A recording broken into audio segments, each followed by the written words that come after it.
বিলুনিয়াতে আজ লালঝড় উঠেছে। বামপন্থী যুব সংগঠনের আহ্বানে বিলুনিয়াতে আজ বিরোধী দলের যে কর্মসূচি সংগঠিত হয়েছে তা গোটা রাজ্যের রাজনৈতিক পরিমণ্ডলের পরিপ্রেক্ষিতে অন্য বার্তা তৈরি করছে বলে চর্চা চলছে ব্যাপক। এখানে উল্লেখ করা প্রয়োজন, আজকে ভারতের গণতান্ত্রিক যুব ফেডারেশন এবং ত্রিপুরা উপজাতি যুব ফেডারেশনের যৌথ উদ্যোগে 9 দফা দাবির পদযাত্রা সহ ডেপুটেশন কর্মসূচি সংগঠিত হয়। এই কর্মসূচিকে সামনে রেখে বিশাল মিছিলে গোটা বিলুনিয়ার বিরাট অংশের সাধারণ মানুষ, ছাত্র যুবদের উপস্থিতি ছিল চোখে পড়ার মতো। এই কর্মসূচিতে নিজের আলোচনা রাখতে গিয়ে দেওয়া এফআইআর রাজ্য কমিটির সভাপতি পলাশ ভৌমিক এই সময়ের মধ্যে দেশের সরকারের বিভিন্ন দৃষ্টিকোণ থেকে সমালোচনা করেন। পলাশবাবু আলোচনাতে অংশগ্রহণ করতে গিয়ে 2016 সালে নোটবন্দি থেকে শুরু করে একের পর এক বিজেপি দল বিভিন্ন পরিপ্রেক্ষিতে জুমলাবাজির আশ্রয় নিয়েছে বলে দাবি করেন। পাশাপাশি এই সময়ের মধ্যে ত্রিপুরাতে যেভাবে নেশার সাম্রাজ্য বিস্তার হচ্ছে এবং একের পর এক যেভাবে বর্তমান বিজেপি সরকার মিথ্যা প্রতিশ্রুতির মধ্য দিয়ে সাধারণ মানুষের সামনে, জনজীবনের সামনে প্রশ্নচিহ্ন তৈরি করছেন, সেই বিষয়ে সকলকে প্রতিবাদী হওয়ার আহ্বান রাখেন পলাশ ভৌমিক। এর পাশাপাশি কাশ্মীরের ঘটনাকে ভিত্তি করে পলাশবাবু দাবি করেন, দেশের সামনে এখন যে বিপদ তৈরি হয়েছে সেই বিপদে সংকীর্ণ রাজনৈতিক মতাদর্শ ভুলে সকলকে এগিয়ে আসতে হবে। Bureau report, Tripura news Bangla. ভারতবর্ষের কেন্দ্রীয় সরকার তাদের কার্যকরী পদক্ষেপ জারি থাকবে, কিন্তু আমরা দেখলাম যে কেন্দ্রীয় সরকারের এই ব্যর্থতার কারণে 28 জন নিরীহ নাগরিককে খুন হতে হলো।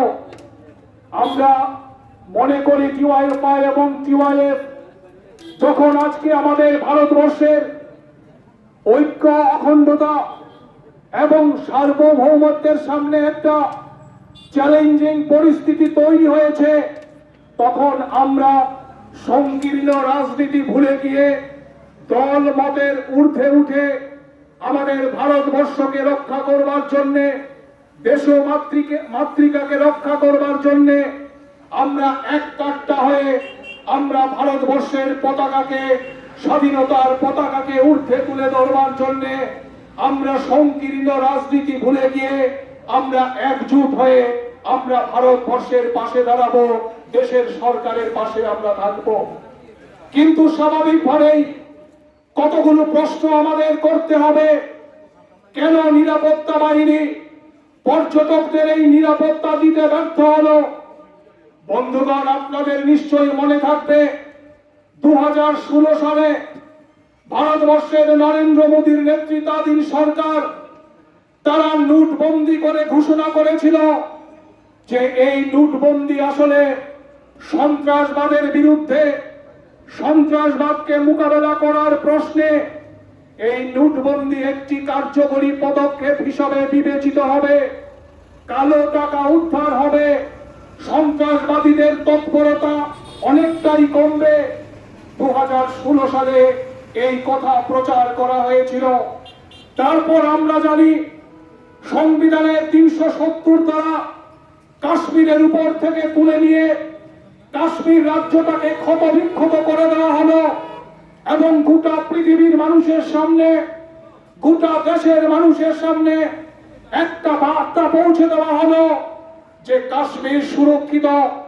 যে কেউ মানুষ, যে কোনো মানুষ, পর্যটকরা আপনারা নির্বিঘ্নে কাশ্মীরে যেতে পারেন, বেড়াতে যেতে পারেন, ভূস্বর্গ কাশ্মীরের সৌন্দর্য আপনারা উপভোগ করতে পারেন। কিন্তু আমরা দেখলাম সরকারের এই প্রতিশ্রুতি ব্যর্থতায় পর্যবসিত হলো। গত পরশুদিন 28 জন নিরীহ পর্যটককে নির্মমভাবে খুন হতে হলো।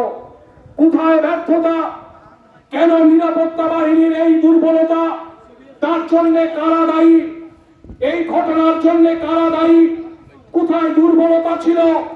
এই প্রশ্নগুলো আমাদের তুলতে হবে, কারণ এটা ভারতবর্ষকে রক্ষা করার প্রশ্ন, এটা আমাদের দেশের ঐক্য, অখণ্ডতাকে রক্ষা করার প্রশ্ন।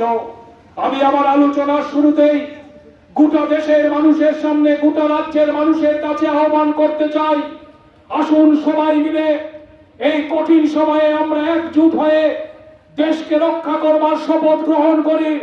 সাম্প্রদায়িকতার বিরুদ্ধে, সন্ত্রাসবাদের বিরুদ্ধে, সাম্রাজ্যবাদের বিরুদ্ধে, যে সাম্রাজ্যবাদের জঠর থেকে এই সন্ত্রাসবাদীদের জন্ম, এই মানব সভ্যতার শত্রু, সমাজের শত্রু, এই সন্ত্রাসবাদের বিরুদ্ধে আমরা ঘৃণা উগরে দেই এবং ভারত সরকারের কাছে একজোট হয়ে দাবি করি অবিলম্বে এই সন্ত্রাসবাদীদের বিরুদ্ধে সরকার যেন কঠোর পদক্ষেপ গ্রহণ করে। আন্দোলনে সামিল হতে হবে।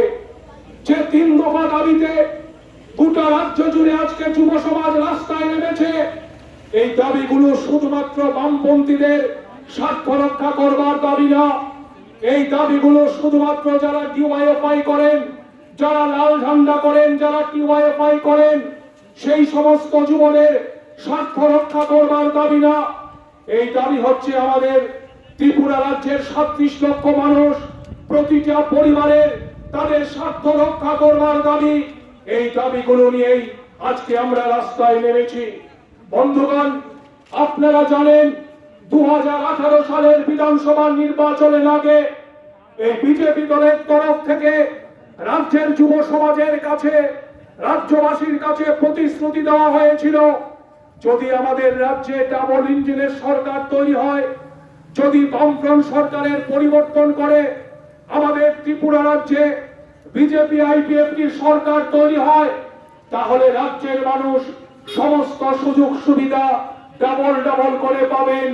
কোন সুযোগ সুবিধার জন্য লড়াই করতে হবে না, আন্দোলন করতে হবে না, রাস্তায় নামতে হবে না।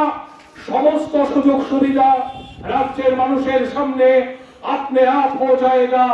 এই ছিল 2018 সালের বিধানসভা নির্বাচনের আগে বিজেপি দলের তরফ থেকে দেওয়া প্রতিশ্রুতি। সেই সময় যুব সমাজের কাছে খুব পরিষ্কার ভাষায় বলা হয়েছিল যে যদি ডাবল ইঞ্জিনের সরকার তৈরি হয়, তাহলে বামফ্রন্ট সরকারের সময়ে নাকি 7.5 লক্ষ বেকার। যদিও আমরা জানি না এই তথ্য তারা কোথা থেকে পেয়েছিলেন, কিন্তু রাজ্যের মানুষকে বিভ্রান্ত করে মিথ্যা প্রচার করে বলা হয়েছিল যে বামফ্রন্ট সরকারের সময়ে যে 7.5 লক্ষ বেকার আছেন, এই বেকার ছেলে মেয়েদের সরকারি চাকরি নিয়ে আর ভাবতে হবে না। ভীষণ ডকুমেন্টের মধ্যে প্রতিশ্রুতি দেওয়া হলো যে আমরা প্রথম বছরেই 50,000